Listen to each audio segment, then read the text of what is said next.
তো আসসালামু আলাইকুম গাইস, আবার দেখতে পাচ্ছেন যে আমি নিউ ইসলামিক বুক নিয়ে চলে আসলাম আপনাদের সামনে। তো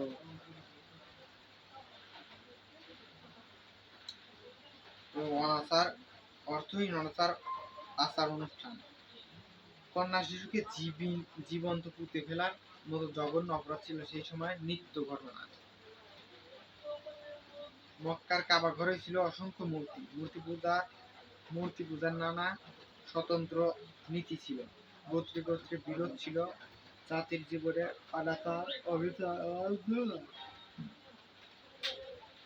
অমানিসা হযরত মুহাম্মদ সাল্লাল্লাহু আলাইহি ওয়াসাল্লামকে বিচলিত করত। তিনি সমবায় এই অবস্থা থেকে মুক্তির জন্য চিন্তা ভাবনা করতেন। মক্কার আদরে হেরা পর্বতে গিয়ে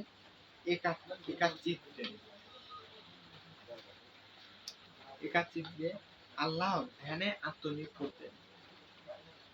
সুদীর্ঘ ১৫ বছর ধ্যান করার পর আল্লাহর দূত জিবরাইল আলাইহিস সালাম ফেরেশতা ঐশী বাণী নিয়ে তার কাছে আসেন এবং তাকে আল্লাহর বাণী পাঠ করে শোনান। তো সকলে ভালো থাকবেন, সুস্থ থাকবেন। আল্লাহ।